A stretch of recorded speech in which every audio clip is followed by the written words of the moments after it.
Opting. Dr. Ira Casson and others on the committee expressed their skepticism that playing football was the cause of CTE. Very, very quickly, she got serious pushback from Ira Casson and the rest of the committee. Indianapolis Colt team physician Dr. Henry Foyer was one of the NFL doctors at the meeting. I just have a problem. Ann McKee, she cannot tell me where it's starting. We don't know the cause and effect. We don't know that right now. We don't know the incidence. The committee members believe Dr. McKee could not answer two important questions. Causation. Did football cause CTE? And prevalence. How many players had it? She was seeing only those that were in trouble, and we know that there are thousands roaming around that are not having problems. So, I think that's where we may have had an issue.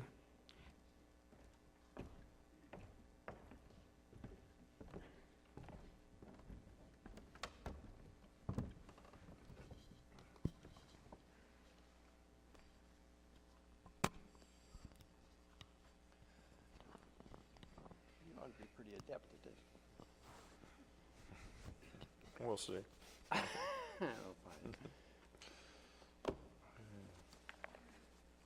Got terribly quiet or wonderfully quiet in here, I guess. I'm Dr. Ed Welch, President of the University of Charleston. This is the University of Charleston Speakers Series. So we're glad that you are here. We're going to give you medals and prizes for making it out. I have this little sneaky suspicion that there are more people than usual listening to us over the website. And if so, you're very smart to be there because we are in the middle of a major snowstorm. The Speaker Series is sponsored by Dow Chemical Foundation. It may be the case that Tyler London is here, the head of West Virginia operations for Dow. And here you are. Congratulations. The road from South Charleston works. So this is the 30th event that Dow has sponsored for us since 2001. So it's a great record, and we're very indebted to you for that community service. Just a heads up, there will be another public event on Thursday night, March the 27th, when we will have a conversation with maybe 6 guests on what does the national motto of the United States mean? And it could do a little poll to see how many of you know what it is. I was once... As I just talked to you about, the right techniques, the right equipment, and then the right action when you do have head trauma, understanding that and removing it. So I believe it's on a hot seat in some sense, but I think the proactive approach that we're doing while we're here tonight will at least help empower this group, and you'll feel confident and comfortable when you do make a choice, whether it's play football or, and I'll refer back to this many times throughout the night, let your kids ride a bike without a helmet, which is the most dangerous thing that you can allow kids to do from age 8 to 18. There's more head trauma and more incidents with kids in that group, in that range, in wheeled sports, than football, soccer, every other athletic event combined. And I only shared that perspective real quick because this actually happened. I had a single mom, scared that if she was going to let her son play football, and she didn't want to do that. She was uneducated. Now, I can't blame her because that's all she kind of heard is if they have a concussion, they're going to die. That's kind of how she registered things. She wanted to protect her son, but they went home. He gets on his bike and takes off without a helmet. But her objective was to protect her son. And actually, she just lived down the street from him. I'm like, well, you've just created you put him at a greater risk by not even having him put on a helmet than letting him play in an environment where we have certain standards and protocols in place now to help this environment become a lot safer than it, say, was 10 years ago. But, I do sense it on a hot seat, and there's a lot of finger pointing, and there's a lot of people running around their hair on fire and going for witch hunts and selling the wrong thing. And so the best way to do that is to get a correct, consistent message, and hopefully we can somewhat do that for you tonight, not just for the game of football, but for any sporting event that you may enjoy or want to play. And I will ask you some more general questions about football, not just about injuries and concussions, but you've kind of jumped right into that part of the Sorry, swimming that pool. might happen tonight. That is your thing. That's all right. So we'll just go with that. Had Mark been here, I'm sure he'd like the opportunity to speak for him. I was going to point out to him that he had 29 surgeries as a part of his football career. A wonderful career, only interrupted by 29 surgeries. And some people say that football is about playing with broken bones and severed fingers and badly injured knees. Now, if you're some alien that kind of hops into the United States and sees that that's America's game, don't you have to say, does that make a lot of sense? Well, yeah, if you use Mark Schlereth, you'd be like, what were you thinking? Yeah. 29 surgeries. You know, what was interesting about the video that was playing, I've never seen the video, and I didn't read the book, even though the guys came to interview me. You know, I think if I saw it right, there was one lady who was focused on a small little group. You know, there's, you know, thousands and thousands of retired players, but she targeted like 3 or 4 people, and she's focusing on them and then saying, well, that's your masses. I'll give you a perspective. In the National Football League, no matter what locker room I was in, I'm going to tell you this, 99.9% of the players that I played with would give you the shirt off their back. We're as good a people as you could possibly be around, willing to help and do anything they could for their community and their environment. Then we have one knucklehead who chooses to do something stupid, and that's all you see on the news. And in fact, well, I was playing for the Steelers, and I want to say it was around 1988, 90, 88, somewhere around there. We had 2 guys that were suspended for the season for steroids, one for steroids and one for cocaine use. When I found out they were being suspended, I was even shocked. I was like, in fact, one of them walked right next to me. And then all the reporters were like, did you know this? And I was like, nah. I was like, I didn't see this coming. The only reason I share that, like, you know, in the off season we were around, we'd go to some other teams, I'd run into some other players at other events, and they're like, man, what's going on in Pittsburgh? What are you guys doing in Pittsburgh? We got 2 knuckleheads, one did cocaine and one did steroids, and they think that's how we are. That's how they thought, you know, we were like the drug steroid capital of the National Football League. But aside from those 2 players, nothing like that.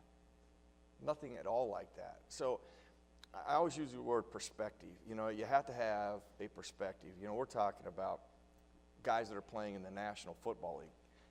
0.1% of high school kids ever play in the National Football League. So it's a real small, minute group. And then if you take that group, when you think of a Mark Schlereth, Mark Schlereth is rare. I wish he would have been here because he and I played against each other in college. We have a long history. I have enormous respect for him. I love him. He's a great human being. He endured a lot of things playing the game of football, but he would tell you he understood them all. He understood all his injuries. He understood all his surgeries and what that was taking a toll and a risk on, but he chose to do that. You know, he knew he was going to do that. And he knew it was probably going to, you know, take a toll for him later down the road. And that's, even when I coach youth football, I start out with, every year, football is a tough game for tough people. And it's not meant for everybody. But it's also a real intelligent game for smart people. And we're going to be smart. And part of my standard in establishing that for my kids is, yes, we got to be tough. And we've got to do those kind of things to play the game, because that's some of the nature of it. You know, you can't hide that. You can't minimize that. But when we get hurt, we got to be smart. We're going to be smart when we get hurt. If we blow out our knee, we're not going to the dentist. All right? If we have a concussion, we're coming off the field, you're not going to play. And I think I was telling the president this. I actually had to deal with the parents, not the kids, when they understood the standard. When I removed a kid, he knew he wasn't going to play the next week. It wasn't the kid I had to deal with. It was the parent that was saying his son was fine to play. But there is a testosterone effect here, and the guy who plays with the injury and despite it is a hero and a leader to the others. And I'll agree with that. You know, and I think that there is a certain thing between pain and injury. We talk all the time about there's a difference between pain and injury. I'll give you an example. I mean, my senior year in college, I broke my ribs. After I talked to the doctors, they're like, really, nothing worse can happen to you. If you can deal with the pain, you can play. So I'm like, well, there's no way to tape it up. I mean, you could wear a flap jacket, but it's really not going to help you. I mean, You're just going to have to deal with the pain. If you can deal with that, you can play. And so I at least had that choice. And I made the heroic choice to step out there, play one down, and realize I couldn't deal with it. I mean, I took one hit, and I was like, oh my gosh.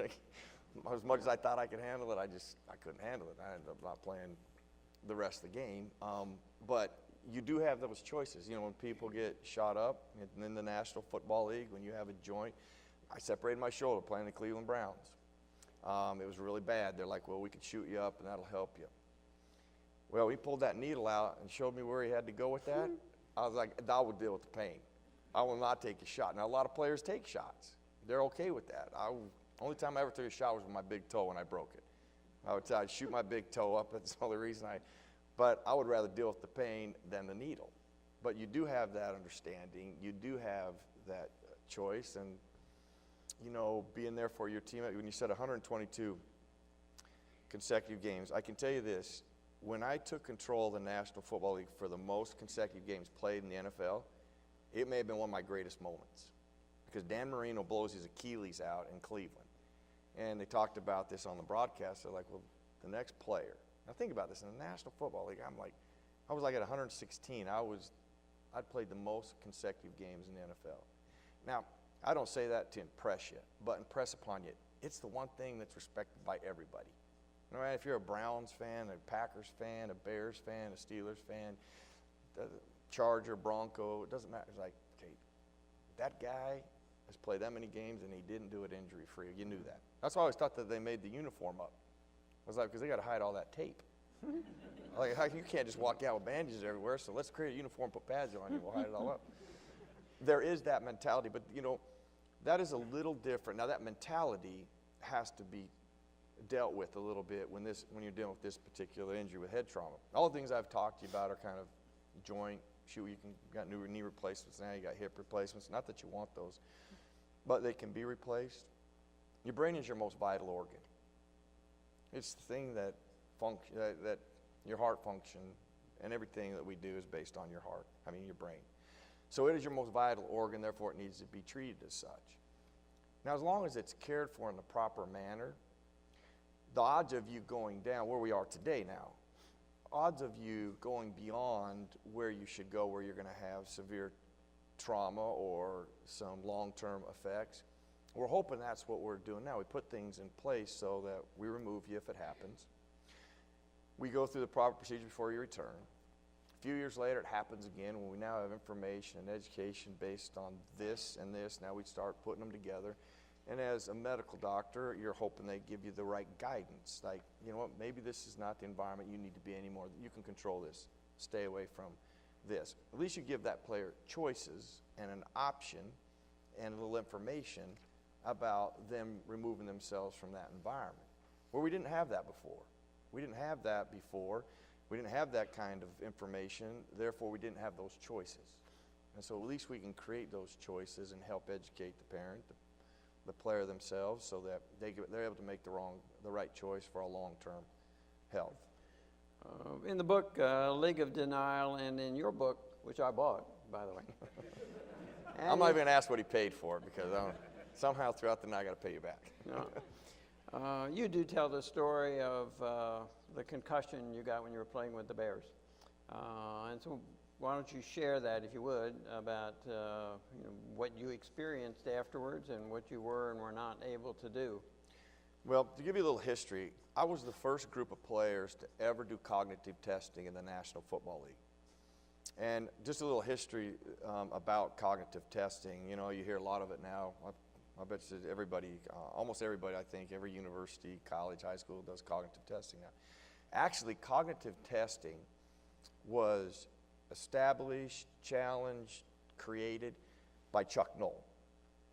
Chuck Noll was in his office one day, and a guy named Dr. Maroon, who was our neurological doctor, was out on the practice field, or he was dealing with our starting quarterback at the time, Bubby Brister. And he didn't like how Bubby was responding. He didn't like his cognitive senses. So he went into Chuck Noll, and he said, "Coach, I don't think Bubby can play this Sunday." Now Chuck told up and says, "Like, what do you mean he can't play?" He's like, "I just didn't like some of his responses. Cognitively, it didn't look like he should be out there this Sunday playing because he did have a concussion the week before." Let me add that in there. Well, Chuck put his paperwork down and he said, Joe, he looked fine at practice today. There was no indication that he can't play. You better give me some other resource that tells me that he can't play than you just don't think he should play, because that is not good enough. I need to have something more than that. Well, that is exactly where cognitive testing was conceived, because now Dr. Maroon had to create something, so that's where he came up with this cognitive testing. As long as you did a baseline before the season, you had something to refer back to, another resource, not the golden standard, not the golden rule, but a resource that you could use to administer it to a player after they had head trauma, give you better guidance if they should be returning or when they should be returning. So I was the first group of players to ever do cognitive testing. I do it. I played a year there. I then go to Chicago. Well, Chicago wasn't doing cognitive testing. They weren't as advanced as the Steelers, because the Steelers were really the pioneers at this time on this subject. So when I was in Chicago, I was playing on a Monday night game against the Kansas City Chiefs. I ran what we call an option route in the middle of the field. I catch the ball, and I'll never forget, there's a guy named Derek Thomas, who unfortunately is deceased, but he was one of the great linebackers in the history of the game. He's coming to my right, and the safety's coming. I'm about the 10-yard line, so I'm trying to, in a quick fashion, figure how I can score without getting destroyed here all at the same time. You know, I'll pick my options. Well, the safety is a lot smaller than Derek Thomas. So as I attack the safety, Derek Thomas hits me at the side of the head. Now, I've never been in an earthquake, but I'm telling you this, when I got hit, all I remember is it was like the earth was just shaking around me. I mean, I couldn't stand, I could not get my equilibrium. I'm laying on my back. And I got to be careful, because when I say things, I got to make sure what I do remember, because there's a lot of things, about 90% I don't remember anything. But I did remember one thing. Remember, the earth was shaking, I just couldn't get up. I was fighting to get up. And I remember Tim Worley, a teammate of mine, come over the top. I don't know why you remember this, but he looked at me and he's like, oh man, hey, and he starts waving the training staff in. Okay, now that's all I remember at that point. Now somehow I did get up, and I got back to the huddle. And there's a bunch of things that go on with this particular sequence that I want to share with you. I go back to the huddle, played 2 more plays. I played 1 more play. And we had called this play called K4, where they got me into the flat. It was a play we used a lot of times because we knew we could score on it. And I lined up correctly, got off on the snap count correctly, ran the right route correctly. But I looked like, and I don't drink, but I looked like I'd had a case of beer. I mean, I was wobbling all over the place. I mean, I could barely run, and I was doing it at half speed. And I guess I went, and I don't remember all of that. I don't remember going to the huddle. Don't remember the play. I just was able to watch it on tape a few days later. And I went to the sideline, and I told the trainer, I got hit in the head. He started asking me some questions. He's like, well, where are you? And I said, well, I'm in Tampa. He's like, how do you know that? I go, because I can hear the ocean. He's like, okay, we got a problem. Now, if I said Kansas City, I can smell the ribs, then I'd probably get by. So they removed me from the game. I go to, they take me into the locker room. And I don't remember any of this. I don't remember talking to him. I don't remember going to the locker room. I go to intensive care because they want to do an MRI on me to make sure that I didn't have any bleeding, because we had to fly back to Chicago that night. And if I had any kind of inflammation, I couldn't fly. And I do remember getting to the doctor's office. Now I start remembering the hospital. And I keep remembering, people keep asking me, how are you? What's your name? What you doing? And they over and over. And then I start getting paranoid. And I start thinking, okay, I got to remember these things. And it just seemed like everybody was asking me it over and over. Well, when I got done with the scans, they handed me this yellow envelope with all of my scans in it. And they're like, why don't you wait here? And they had one of those little waiting rooms. I took the envelope, and I'm like, okay, now here's how I'm going to prove that I'm okay, because I'm going to have this envelope form because they gave it to me. When they come here, I'll give them the envelope, and I'll show them I'm okay. Well, I don't know how much time went on. I don't remember another thing until I don't know how much time it went by. A doctor comes running by, one of our team doctors comes running by this door, and he stops. He's like, oh, there you are. He looked like surprised by finding me there. And I was like, yeah. And he goes, hey, do you have your scans? And I said, I sure do. I turned around, and they were gone. And I was like, gosh, dang it. Now I said, Doc, they were here. I swear, they were just sitting right here. He goes, I know. He goes, we got him. He goes, I'd wandered 3 floors up. I was sitting in another waiting room. and had found my scans where they had left me sitting. Now I don't remember how I got to there. Another reason for sharing that, I was bad. Okay, I don't remember, you know, when you think of head trauma, people will always say, oh, he wasn't knocked out. Okay, being knocked out or knocked out has, you know, is a symptom and is a sign, but it is not the number one sign or symptom of how severe head trauma is. It's really amnesia. Can you remember things? Can you regurgitate things? Can you recall things? That is your number one symptom. And if a player struggles with that, you got a severity on your hands. Well, I don't remember anything for hours, so they got me a ride to go to Chicago. I went in the next day. I remember the trainer asked me, how you feeling? I feel like crap. But I said, I feel great. He goes, why don't you go look in the mirror? I looked in the mirror. I mean, I looked like I had the flu. I had this glossiness over me. I was like, God, I don't feel good. They go, well, listen, we played Monday night. Our last preseason game is going to be that Friday. I wasn't going to play anyway, so they're like, you're not going to play there because we need to get you ready for the opener against Tampa. So I said, fine. I didn't play that game, but I was practicing 5 days later. I practiced, I ran around. I still kind of had a dull headache. I still didn't feel all that well. And they asked me to call the doctor, the team physician, a family practitioner that we had, and he cleared me over the phone. He just asked me how I was feeling. I said I felt fine. So I resumed playing. Well, 5 weeks later, we had put in a specific play for the Buffalo Bills. We're playing for the Buffalo Bills. And I broke my hand the week before in New York against the Jets, so this becomes important later on. And before the game, there was a lady named Hannah Storm that was doing the sideline, who now works with us at ESPN, but she was asking me about how I was going to play with my broken hand, what have I done, blah, blah, blah. And that becomes important later, too. So I go about playing the game, and this one particular running play that we had just put in to take care of how Buffalo handled us on a certain formation, the way they play defense, we put it in. So on this particular play, what we did is with our backfield action, I was going to block the safety. We felt that he was going to be right where we need to be. If we got him blocked, we were going to have a touchdown. Well, it was almost exactly like we drew it up. Only problem was there was a corner and a safety there. Well, as I got up there, I was like, well, if I cut the corner good enough, if I cut block him, I'll get right through to the safety, which I ended up doing. But as I did it, I don't understand. If you watched it on tape, you'd be like, God, that ended your career? That's actually somewhat very mundane, routine, it looks like. But when I hit him, I mean, it completely crushed my face mask.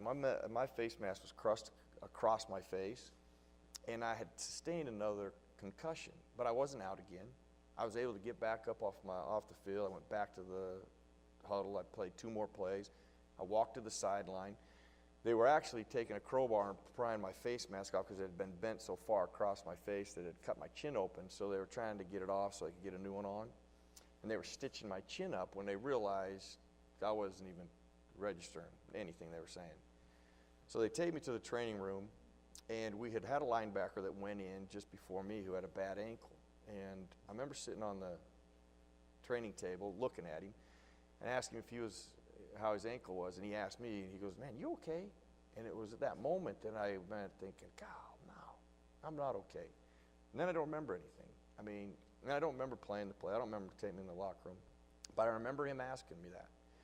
Well, I went into cardiac arrest. I fell off the table, went into cardiac arrest. As they were started to resuscitate me, I started to breathe again, and I stood up, and I actually walked to the ambulance. So I go to the ambulance. They take me to intensive care. And I don't remember probably the next 24 hours. The next thing I remember, my head itched, and I went to scratch my head, and I hit my head with this cast they'd put on my hand because they knew I wasn't going to go back into play, so I wouldn't let them cast my hand. I just used this brace, so they cast it while I was in intensive care, and I didn't know it. So as I go to scratch my head, I about knocked myself out again because I had a cast on my hand. And I stayed there for about 2 days. Long story, really, really short. Now I have a 2-year rehab process. I had to learn how to read again. I didn't know who my daughter was at the time. Let's tell you how bad I was. Anybody know Barney? Ever seen Barney? The cartoon? I could sit and watch Barney for hours with my daughter. My daughter and I could sit and watch Barney, and I was completely amused by that. So that kind of tells you the severity I was in, but I had to learn how to read again. I went through depression. I went to all this counseling. I mean, it was this enormous upswing, and they gave me about a 2-year window for that to clear up. That's you know, the effects of everything that had taken place, about how long it was going to take for me to really recover. And if in that 2-year process, if I couldn't read again, if I couldn't remember how to balance a checkbook thing, I was going to be subject to that. That was going to be permanent. Now, for the most part, everything cleared up, but it was a long process. Reading still to this day is an issue. You know, lights like this are a problem. I get headaches still, but I was never in the state I was in, where I was early on. But all of that took place, had I been in Pittsburgh, never would have transpired. That cognitive testing would have been applied, and I would never have seen the football field. I wouldn't have seen, who knows when I'd have seen the football field, or if I'd have seen it again, but I would not have had my life been put in jeopardy, which is probably the thing that aggravates me and moves me to be here tonight, is that what happened to me doesn't need to happen, especially now with how and what we know now. It doesn't need to take place like that. With the things that we're doing now with the game of football, but hopefully in all sports, a person should never get to that point, that we let them return to an environment like that with signs and symptoms like that. And there's no way possible that should happen if we do the right things, we do the things that we understand now. And see, that is my number one passion and my number one focus, because people, I was just asked out here, Kyle, aren't you, they found it odd that I was so proactive in this based on what happened to me, and I just shared that.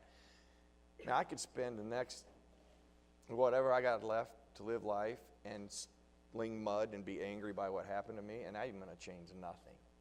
Or I can assess what happened to me and where did we fall, where do we make a mistake, and how can we change that, and how can we apply it now so it doesn't happen ever again, especially at the youth level, but the National Football League as well. And that's ultimately my goal. How can we educate and inform and help empower everybody in here so that you feel safer and stronger no matter what environment you're in, or if you ever have some type of head trauma, you're going to know how to handle it and what you need to do so that you can have a long, healthy, long-term health versus something short and impactful that's something you never recover or repair yourself from. The NFL's official helmet maker once claimed that they, not too long ago, created a helmet that reduced concussions in children, and then the federal government came along and said there was no evidence that that was the case. I mean, are helmets the answer? Can they really insulate the brain from the shaking that occurs when people are hit? Or is it more a matter of injuries are going to happen and you need to be monitored, and if you have a condition that means you shouldn't play, you shouldn't play? Well, I'm going to be really careful here because, you know, everything can help.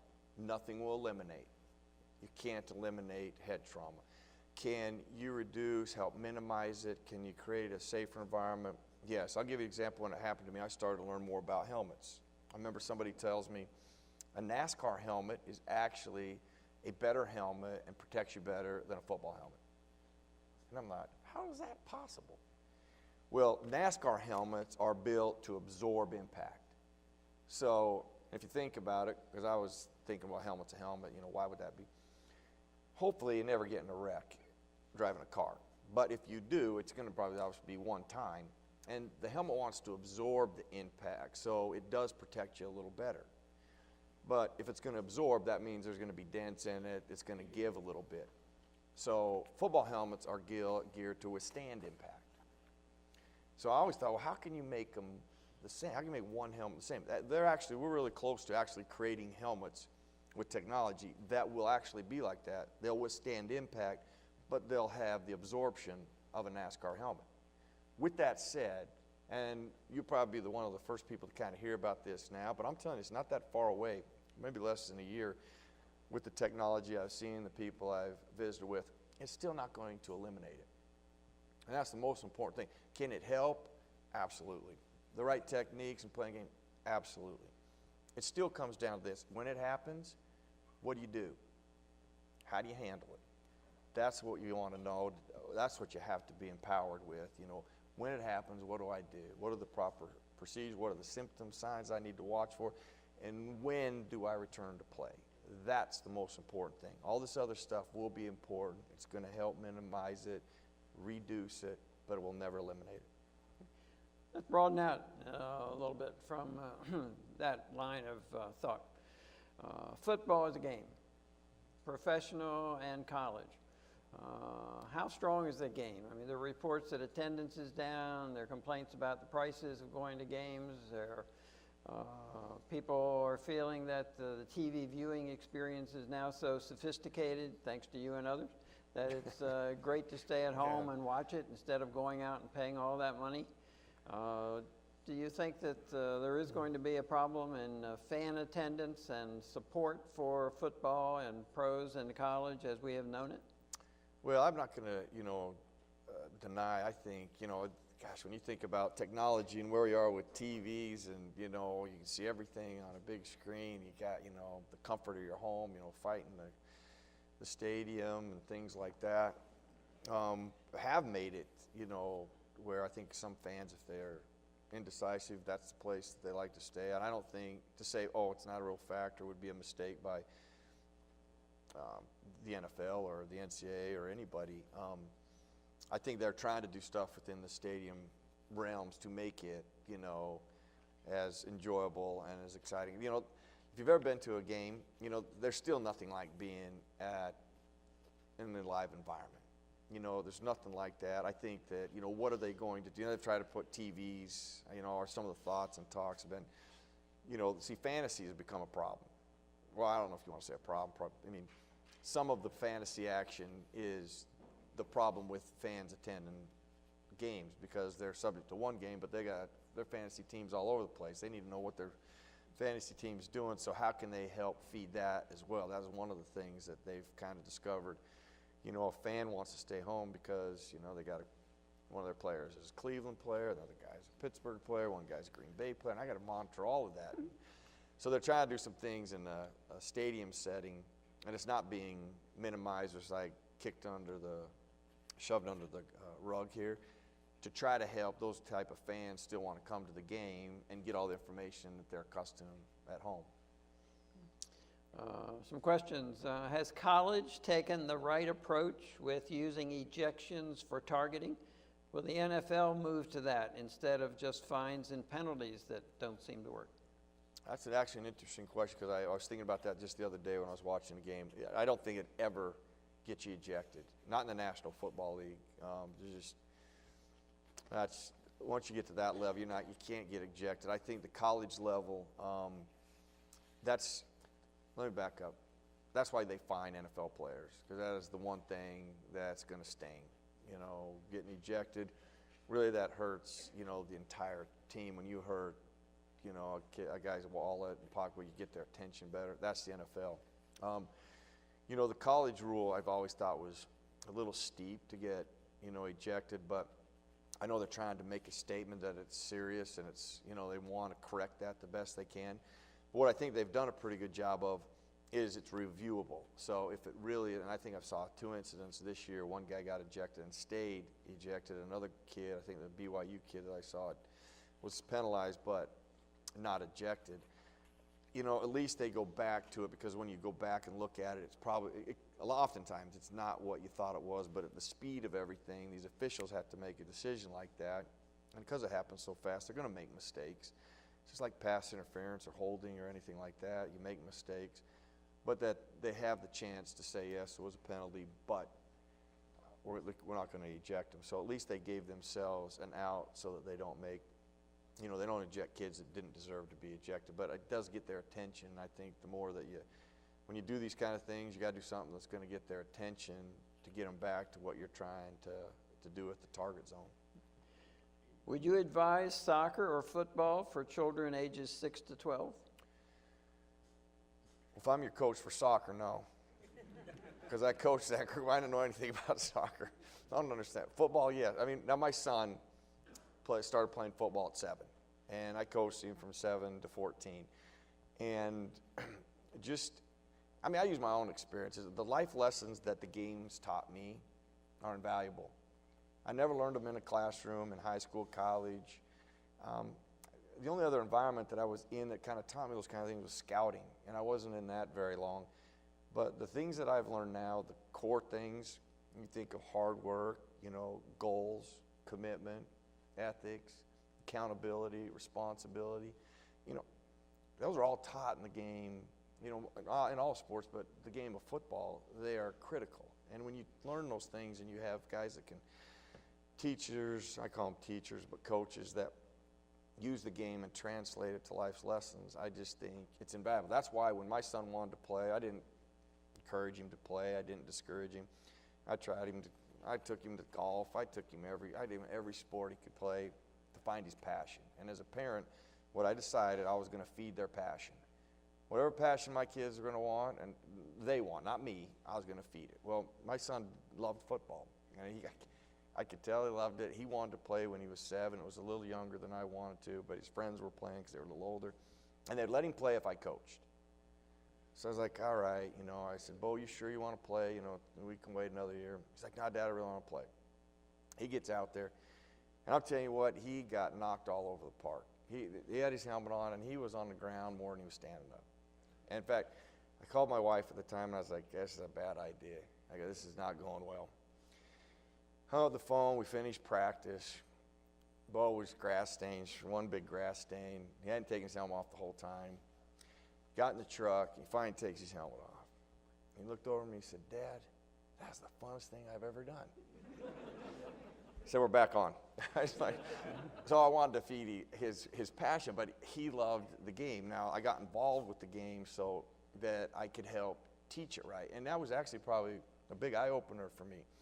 You know, I saw coaches grabbing face masks on little kids, you know, and I'm like, I go, guys, listen. And when I saw this first happen, he goes, well, that was the other coach's son. He goes, we treat each other's sons like they're our own. I go, you may do that? When you grab that face mask by a little kid, I mean, you know how valuable, I mean, how sensitive, how fragile their necks are? I go, that's just not smart. We don't need to do those kind of things. The way they taught techniques, I was like, oh my gosh. And I had an opportunity to teach something at a young age from a guy who was the greatest teacher that I was ever around, who really taught me how to play the game and taught me more life lessons than I had the time to share with you, was Chuck Noll. He was a phenomenal teacher about life and a game of football. And I was like, God, if I could teach these young kids that now, versus when you're 21, how valuable would that be? All the lessons that I learned. So that's why one of the reasons I became so involved and so active with coaching, not just for my son, but I had a whole group that I can impact, and hopefully impact in a way that I got impacted, but it was 21 when I got impacted. Now I could do these kids and work with them from ages 8 to 13 or 14. And I've never forgot that, you know, the lesson of quitting, you know, the value of that. I think everybody in this room has had a moment in their life, they're like, man, this is too hard. This is just like, I wanted to quit. To be able to have an environment where you can teach young men, you know what, when everything is against you and everything looks awful and everybody wants to quit, I'm going to encourage you not to right now. And I'm going to show you how when you're not going to quit, what you got to do. You got to find out what the problem is. You got to create some type of solution, and then you got to get to work. And we're going to do that every day, and it's going to start with me, and then you're going to follow. And if you listen to what I'm saying, we work together, we dig our way out of it. It could be a Disney movie, actually, this one year, that I was able to teach my kids that. And I'm not going to get into a long-winded story, but the look on their faces at the end of a season where we started out, and even my son was like, Dad, I'm ready to quit too, who loved the game. And he's like, I know half my team's ready to quit. For their understanding and belief of what you do when things go south and how tough it is, what things you have to do when you want to quit, and how you can change the tide. And they learned that at like age 10. And they've never forgot that. These kids are now 17, 18 years old, and I still hear that lesson they learned, that they get to apply the rest of their life. I just don't know of another setting. So I'd encourage it as long as it's in the right environment, and that you as parents, if you have kids, that you make sure those coaches that are coaching your kids are certified, do know the right things, and are teaching. Be involved with your kids. Just don't pull up, drop them off, and then drive away. Be involved with what they're doing. Find out who's teaching them and what kind of the principles are being applied and taught to your kids. That was an important question and response. I'm going to encourage you now to be a little briefer and answer a few more. I'll make it quicker. It's all right. That was good. This one will test you. Who was the dirtiest, nastiest player you played against? I just read them. Shoot. every member of the Houston Oilers when they were Houston Oilers. Whoa. You said quicker. That's quicker. Okay. Every one of them, including the coach, Jerry Glanville. Do you feel the NFL, quick answer, do you feel the NFL has gotten better or worse under Roger Goodell's leadership? Better. Much better. Okay. Is the idea of establishing weight limits per position being considered to reduce head trauma? At the NFL level? I assume. Could be either. That would be ridiculous. I mean, that's just not going to do it. I mean, no. Not at the NFL, no. I know at the youth level, everywhere I've been at youth level, there's some type of gauge for weight. Everywhere I've been. Doesn't mean it's everywhere, but already implemented in youth football. But it disappears once you get to high school. What was your favorite stadium to play in and why? It was probably the old Cleveland Browns Stadium. Because I just got to give you this visual. We played there one year, and it was one of those misty. We played a 4 o'clock game, so it got dark. So it was daylight savings time. It had to be in the daylight savings time, and it got dark towards the end of the game. They had this mist that come in rolling off the I think it was the Ohio River or whatever's there. And at the end of the game, I had to do an interview out on the field, and I went out with the TV crew, one of the TV crews that was from Pittsburgh. And at the 50-yard line, Jim Brown was standing there in this long trench coat.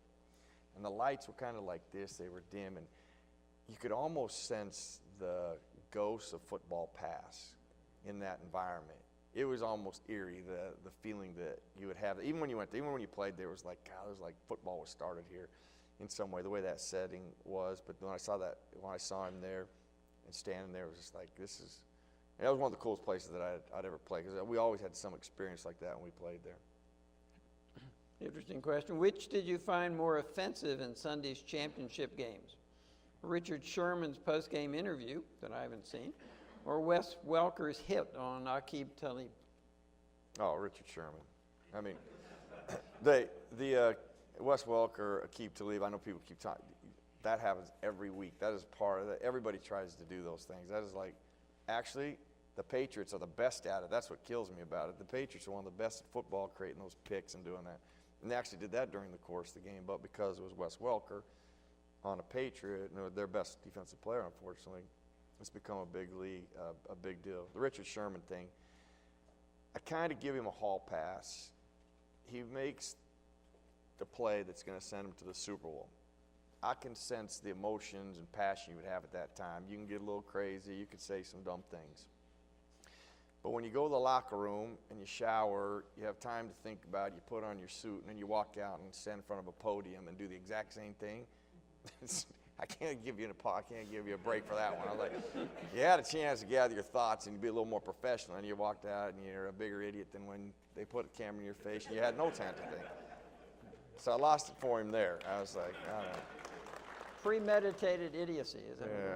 Yeah, I don't know. So, okay. Who was your favorite offensive lineman? God, those are my buddy. Listen, Mike Webster was one of my favorite people. It was like rooming with your dad, because when I got in the NFL, he'd been around for like 20 years or whatever it was. And he was my first roommate. And so in preseason, you get to sleep in most of the time.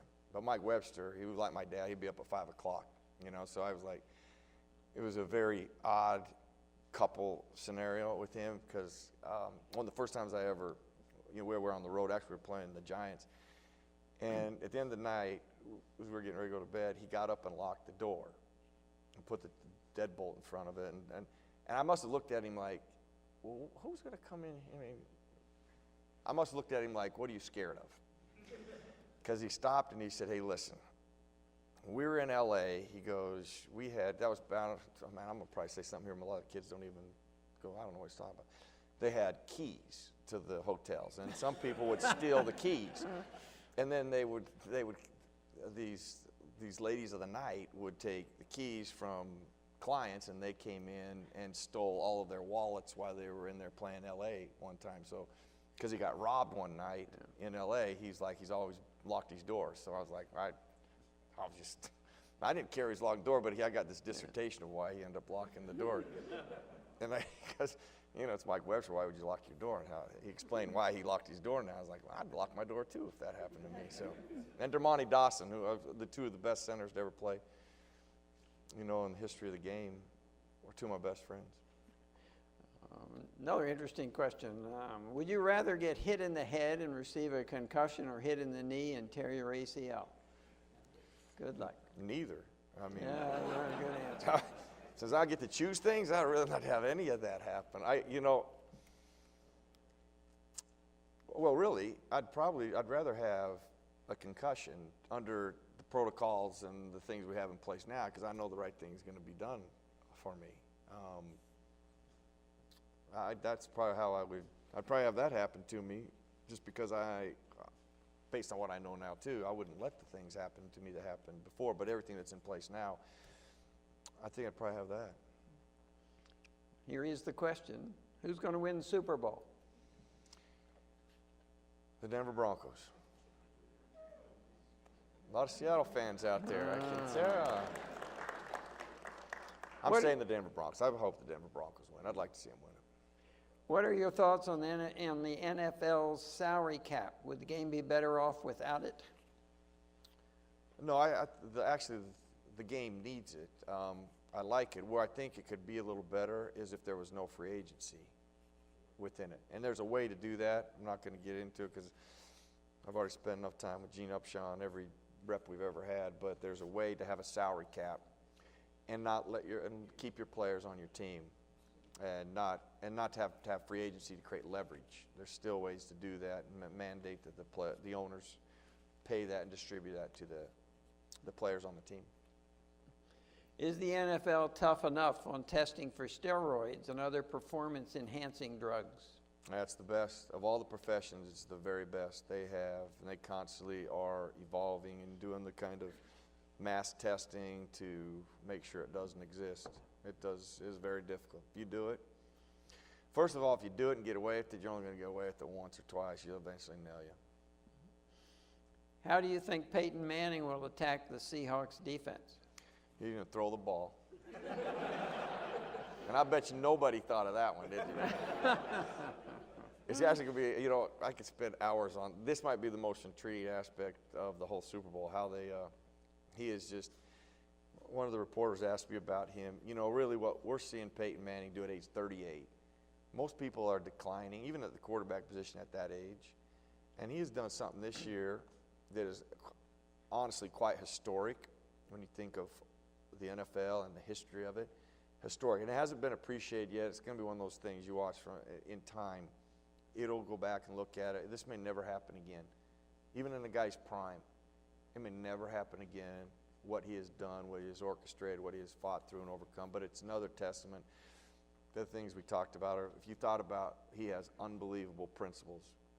His work habits and his ethics allow him to perform at a high level because he's not the most talented. My favorite player, well, my idol was Walter Payton. And I used to always say about Walter, he's not the biggest, and he's not the strongest, and he's not the fastest. He's just the best. Now, when I was a little kid, I never understood that. I was like, well, wait a minute. I thought you had to be the biggest, strongest, and fastest to be the best. Well, later on, I found in life that's not true. You know, it's what you do with what you have, what you get the most out of what you have been given, and that is the best, and that's what he did. He got the most out of that. That's what Peyton does, and he's doing it at a time that we have never seen in the history of football.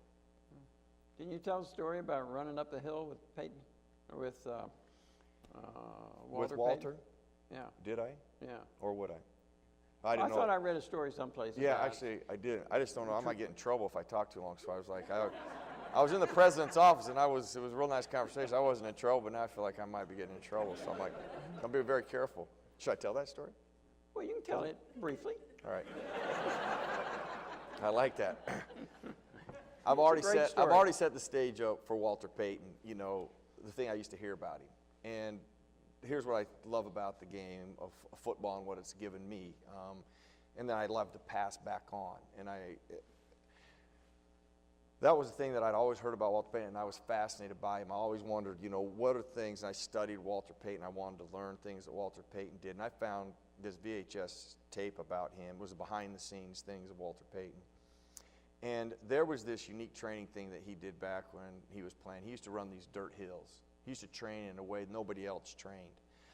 And I always admired how he trained, but it was in this interview that I saw about that training that he said something that was very profound about what made him great, what separated him from everybody else, because that's always what I wanted to know about him. Because the interviewer in this VHS tape asks him, they go, what makes you better than everybody else? Because she went through, not the biggest, strongest, fastest. And he said, you know what? He goes, that's really easy. He goes, I want it more than they do. Every day of the week. He goes, not just on Sunday. He goes, when I train, I want it more than they do. He goes, when I practice, I want it more than they do. Monday, Tuesday, Wednesday, Thursday, Friday, and Saturday. He goes, and then when I play, I want it more than they do. Now, what was really profound about that, I thought, I can do that. There's not a person in this room that can't do that. There's not a person in this room that couldn't create that habit for their life, and whatever you want to do. You have the ability and the mindset. If you wanted to create that, you could do that. If you woke up every day and you were committed, whatever it is your desires are, your goals are, your objectives or obstacles, and you created that mindset, it is amazing how powerful you can become at what you're trying to achieve. Now, the first time I ever shared that story, the guy came up to me later. He goes, well, Merrill, those tapes, they say these glorious things. That's how they sell these tapes. I was 15 years old when I watched that tape.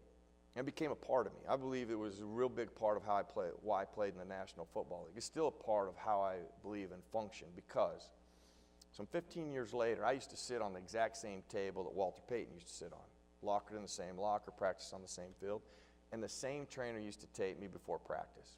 And one of my rituals was I like to get a story about Walter Payton before I go to practice.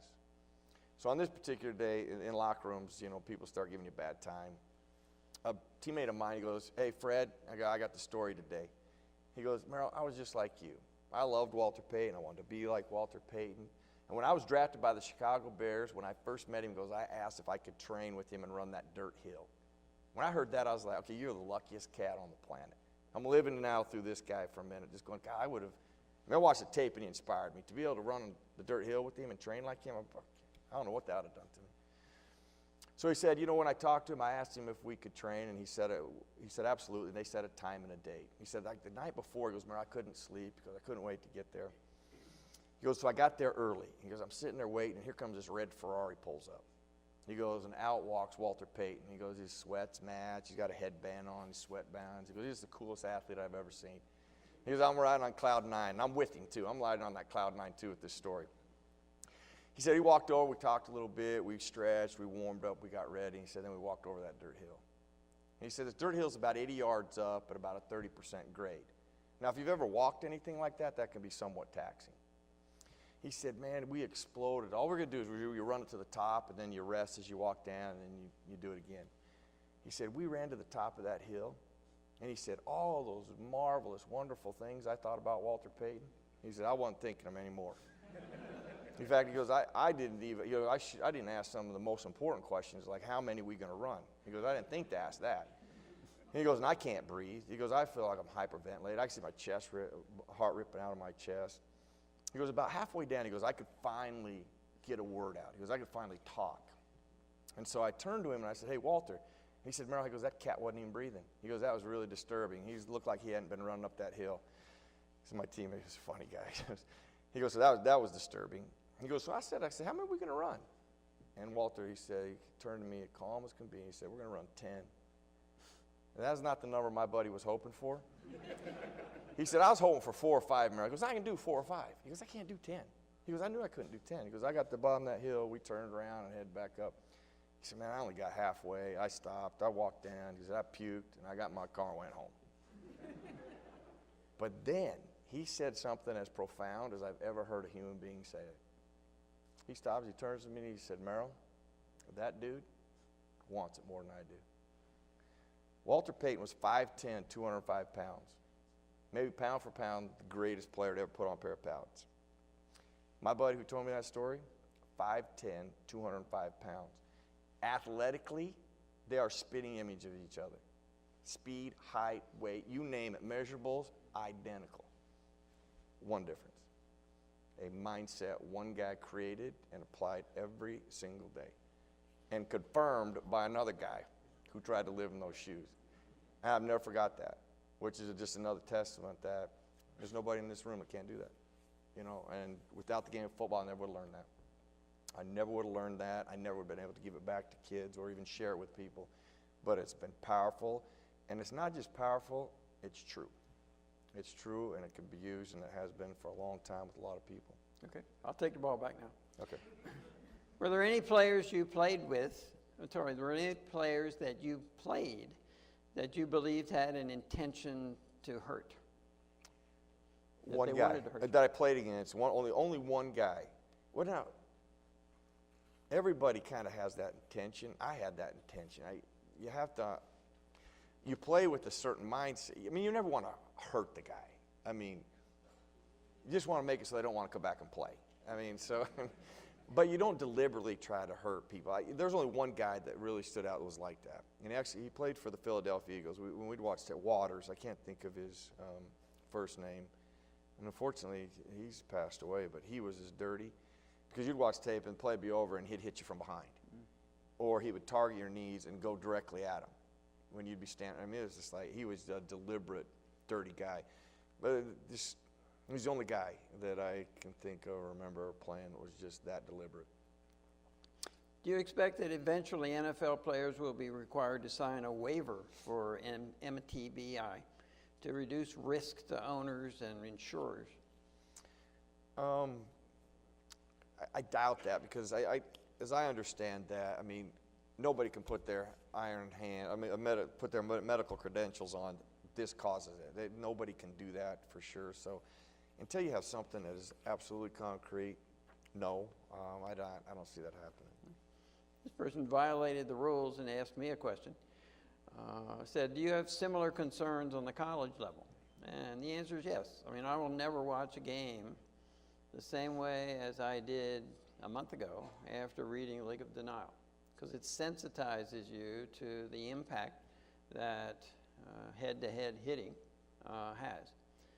And also there's a group of researchers in Boston whose conclusion is that it's not so much or just about concussions, that it is the fact that heads are hit 1,000 times and what that does to the brain to be shaken that much.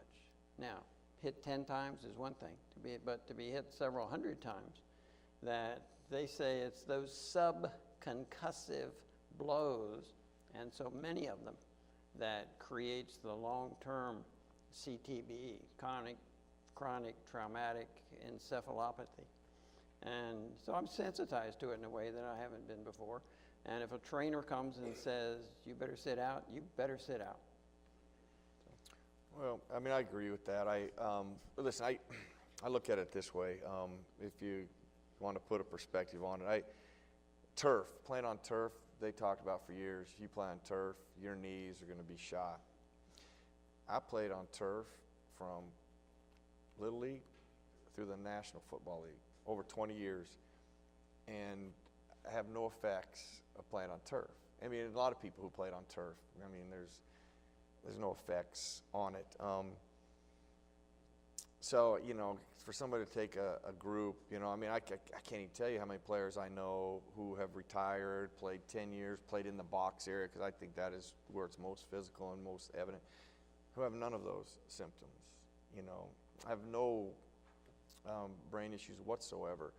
In fact, people who have just gotten scans with all these new policies with the settlement, you know, nothing. So you have, say, 1,500 guys who do that and there's no signs, but then one guy who does, obviously that one guy is going to get all of the story and thinking that that's the majority, but it's just the minority by so much. So I was still going to come back to like how you take care of things when they happen. You know, not that you ignore them and you don't follow proper protocols, because I guess I'm not going to live my life in fear. However, I do want to be educated and informed so I can make the right choices at that moment. You played for two of the most storied franchises in the NFL. Give us some insight on what it was like to play for those teams. Well, I will tell you this, you know, playing for the Pittsburgh Steelers, I bridged a lot of great history there. When I first got there, the chief was still the owner there. And Chief was still alive, let me say that. I mean, he was really the first owner, and if you think about the Steelers' history, you know, the chief kind of started it all. You know, I played for Chuck Noll. Joe Green was our defensive line coach when I first got there. In fact, when I start sharing some of these stories, I look out and I was like, God, somebody's going to have to go home and explain this to him. But he had one of the greatest commercials ever, the Coke commercial.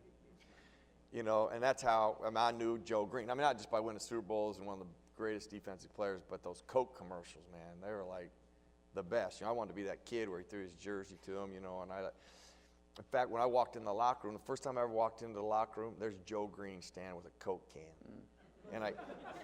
And I remember, I didn't know it was a Coke can at first because his hand was so big, it engulfed the can. And I was like, because I remember thinking, I wonder if that was a Coke can. So I worked around the locker room, and there when I saw the Coke can, I was like, oh my gosh.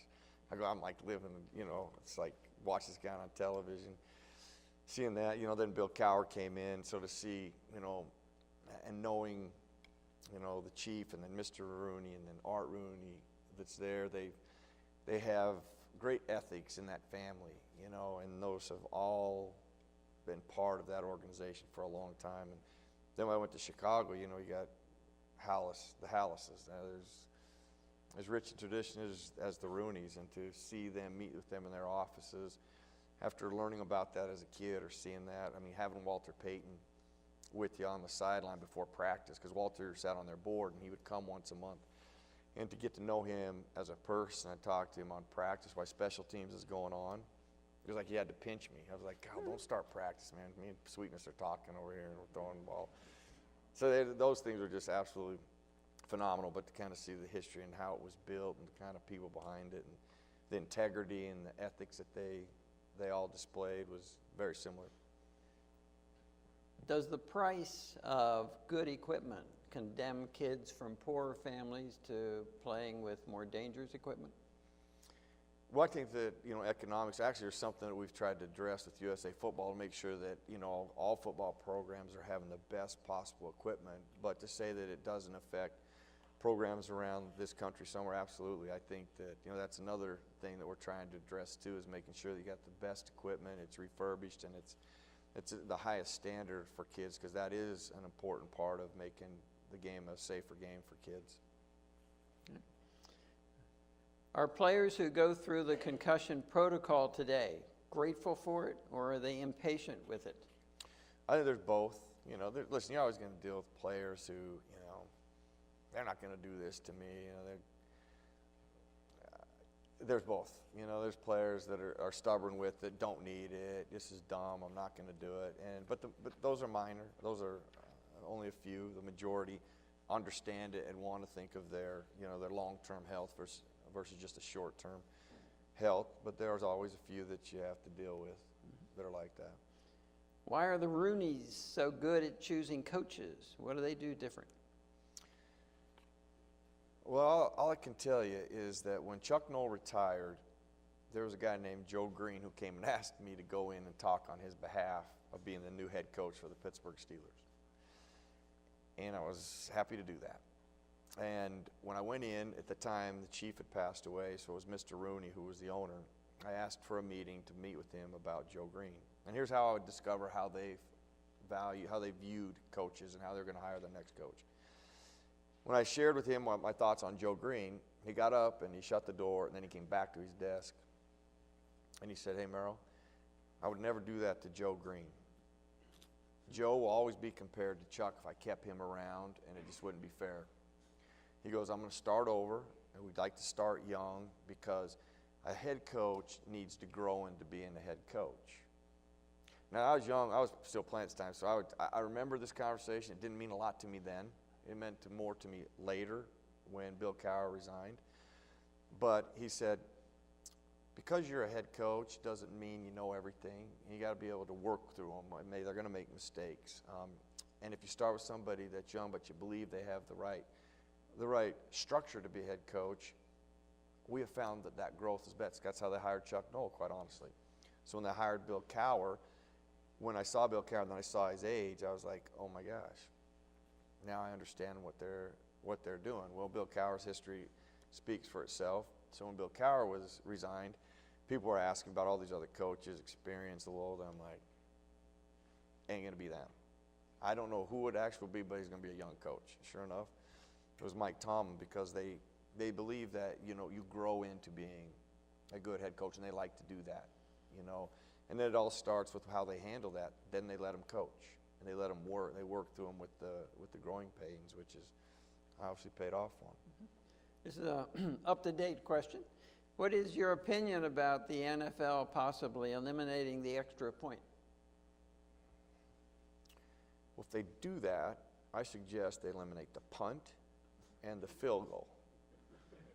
And we go for, this is a fourth down. That's one of the greatest downs. I mean, if you're going to eliminate that one, eliminate it all. I mean, I kind of vaguely, I didn't hear what their solution to that was. Well, what I heard this morning, if I got it right, is that would eliminate the extra point. You would get 7 points for a touchdown, and then if you wanted to go for the extra point, if you didn't get it, you'd lose a point or two, and if you got it, you'd get a point or two. Is that about right? Yeah. It's intriguing. I had to think on that one. But if we start getting rid of that, then just get rid of all the kickers. Well, they said I don't want no kicker. 99% of them are made, so it's and that's when people go to the bathroom or go to get more food. Well, that's the extra point. So I don't know. All right, so we don't. Couple of, I'll ponder that one. It's not a bad thought, but I'm like, if we start doing that, let's just get rid of them all.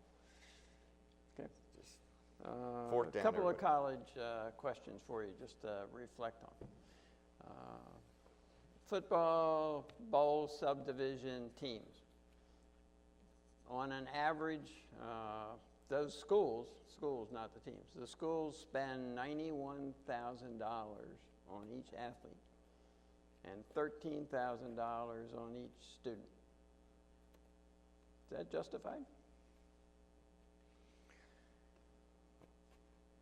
Say that to me again, so I gather the whole gist of this question. You're talking Division about I schools. Division I schools. On average, spend $91,000 per athlete for their college experience, Okay.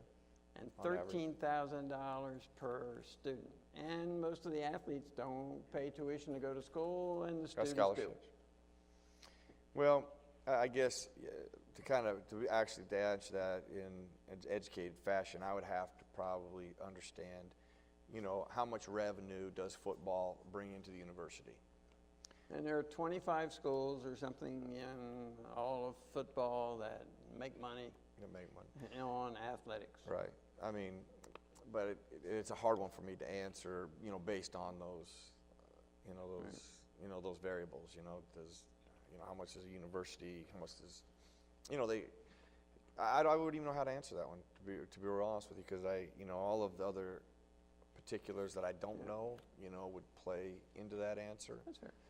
And, but I know this, that it seems like and I think I read this, there was a statistic that every team that wins at high school, football or college, wins a national title, their enrollment increases like 10% or whatever it is, because everybody wants. So, I don't know, what is that value to a university with, all that money and, revenue? So, that's just a hard one to answer without all that.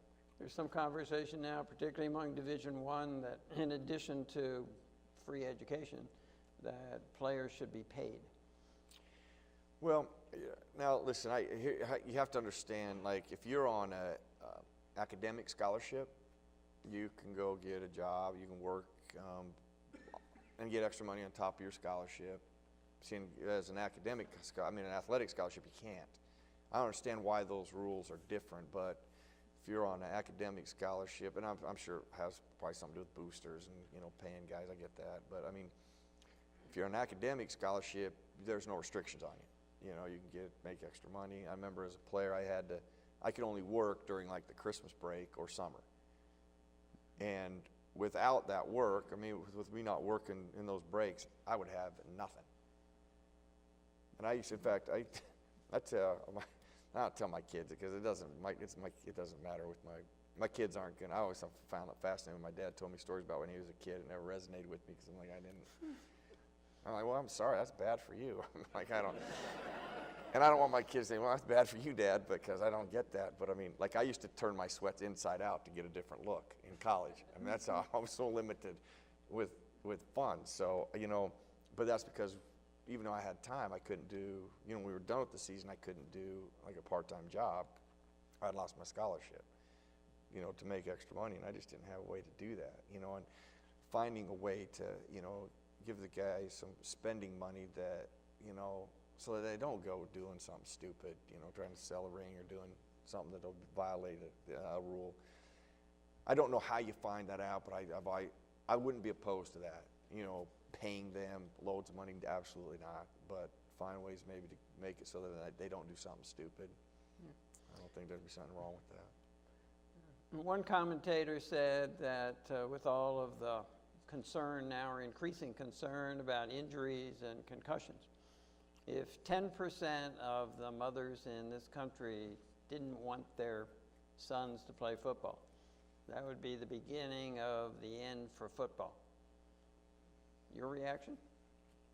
Well, I guess I'm going to target that 10%.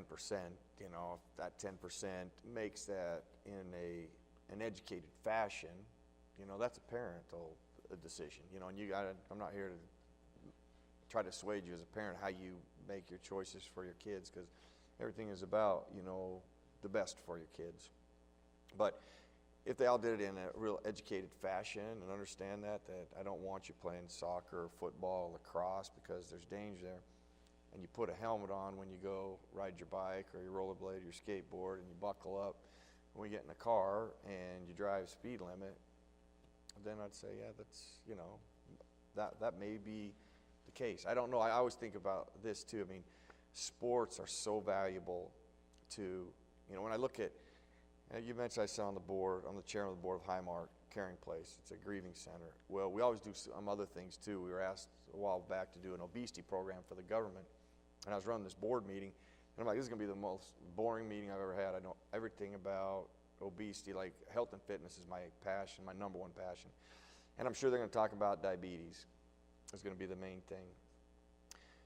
When I got done with that meeting after 2 hours, listening to the medical experts talk about the number one problem with our youth from ages 8 to 18 being obesity and the ramifications of that obesity. And diabetes is like number 8 on the list of when you talk about hips, I mean, knees. I mean, when they listed all the medical problems that are taking place and the millions and billions of dollars that are going to be poured into our youth because of their poor health, and the last thing we need to do is remove activities from them. You know, we have to keep our kids active. We got to give them resources in doing that, because a person that lets their kids sit on a couch and eat a donut and play Xbox has probably jeopardized their health more by doing that than by anything else that you could do, especially if the environment is certified and you have all the proper standards in place. And when I throw that perspective on it, that's something I think everybody has to fight for, that we create safe environments for our kids, no matter what sport it is. It's not just football. All environments, being active and doing those things, I think are just vital. It would be the end of our society if that happened. Before I ask you the last question, I'll just share with you that Merrill wanted to be here. He drove in from Cincinnati, so we are grateful that you did. You've shared candidly and openly, and help us to think in a broader way about this sport about which we hear so much and see so much. In closing up, what do you want football to mean to players and fans in this society? Well, yeah, I think there's one thing is very hard, but you know, in the Super Bowl, the one thing you're going to see in the Super Bowl, you know, sports gives you, you know, hope. I mean, it teaches you, you know, there's always going to be all kinds of stories, you know, about the underdog, you know. There's going to be stories of Peyton Manning, and when you think of, you know, the way he performs and the structure that he is executed and the habits he's formed over his entire life. You know, there's so many things that you can garner from athletic achievements. If you don't actually doing them yourself, but I think there's so many great values in doing them yourself that you garner. The Super Bowl's going to cover, there's going to be all kinds of stories. There's going to be underdog stories. I mean, I think this fullback from Seattle who got some nasty virus from taking this medication, lost 30 pounds, and wanted to play for Seattle. I can't even think of his name, but trust me, the next 2 weeks, everybody has a story, so you will hear all these things. But, you know, they move people, something that's empowering, that moves you, gives you hope, stimulates you to better whatever you're dealing with or overcoming. You know, that's what I'm hoping that's what sports has always kind of done for me on the global sense. Well, I got to violate my own rule. Did sports help prepare you to defeat cancer? Without a question. I think without the principles like Chuck Noll taught me, stuff I learned from Walter Payton, I think I could have surrendered to that obstacle. Because when you're told that you have a 3-pound tumor in your lower back, and that you have to go through 6 months of brutal chemotherapy, and they finish it up with, you know, you're going to be sick, you're going to be bald, you got to shave your head, that they can't guarantee it will work. I don't think there's any way, I still don't have the words to describe those feelings. And it was actually I have a life philosophy that is find a way. That's why my title of my book is. In those dark days of diagnosis, or in those moments, I got consumed with dying and chemotherapy. It's all I could ever think of. And it was actually my daughter who actually got me out of that cloud by challenging me to find a way. Because it's something as a parenting tool I've used with my kids, and she spun it on me. She sensed so I shared it with my kids, and she was 7 years old at the time. She could obviously sense that this was not just a cold or the flu. And she challenged me. She's like, well, Dad, find a way. And it was at that moment that I grabbed a hold of wanting it more than anybody else from Walter Payton, being uncommon from Chuck Noll, putting a goal up and visualizing it every day that I was going to absolutely destroy what I was about to face, finding out what I was going to deal with, and then putting together a plan to whip it. You know, to keep playing in my basketball league, to keep active with my kids, you know, to get up every morning and do the same routine. The only thing I did is I lost my hair. Mm-hmm. Without that structure or that tool belt, I don't know where I go against that battle. But having that tool belt from that sport allowed me to attack it in a way that I could never imagine doing without it. Thank you all for coming, and join me in thanking Merrill Hard. Thank you, Merrill. Thank you.